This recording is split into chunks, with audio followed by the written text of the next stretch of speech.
പെരുമ്പിലാവിൽ പിതാവ് ജ്യൂസിൽ വിഷം നൽകി കൊലപ്പെടുത്താൻ ശ്രമിച്ച് ചികിത്സയിലിരിക്കെ മരണപ്പെട്ട 7 വയസ്സുകാരി ഹൃദികയുടെ മൃതദേഹം സംസ്കരിച്ചു.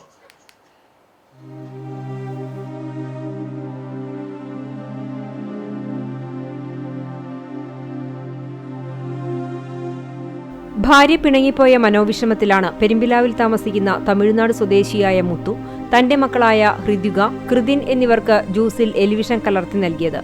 ഇവർക്കൊപ്പം മുത്തുവും വിഷം കലർത്തിയ ജ്യൂസ് കഴിച്ചിരുന്നു. കഴിഞ്ഞ ഞായറാഴ്ചയാണ് നാടിന് നടുക്കിയ സംഭവം നടന്നത്. തുടർന്ന് തൃശൂർ മെഡിക്കൽ കോളേജിൽ ചികിത്സയിലിരിക്കെ നില അതീവ ഗുരുതരമായതിനെ തുടർന്ന് 2 കുട്ടികളെയും എറണാകുളം ആസ്റ്റർ മെഡിസിറ്റിയിലേക്ക് മാറ്റിയിരുന്നു. ചികിത്സയിലിരിക്കെ ബുധനാഴ്ച പുലർച്ചെയോടെ ഹൃദിക മരണത്തിന് കീഴടങ്ങുകയായിരുന്നു.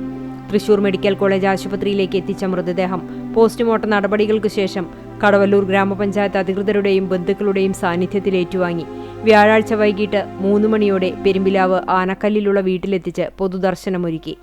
നാട്ടുകാരും ഇവിടെയുള്ള ബന്ധുക്കളടക്കമുള്ളവർ അവസാനമായി ഒരു നോക്കു കാണാനായി എത്തിയിരുന്നു. Kadavallur grama panchayat president Bindu Dharman, vice president KA Saleem, panchayat അംഗങ്ങളായ Dinesh KP, Shanthakumari, block member Ghosh Poovathingal തുടങ്ങിയവർ അന്തിമോപചാരം അർപ്പിച്ചു. ചെറുതുരുത്തി ശാന്തി തീരത്തായിരുന്നു സംസ്കാരം.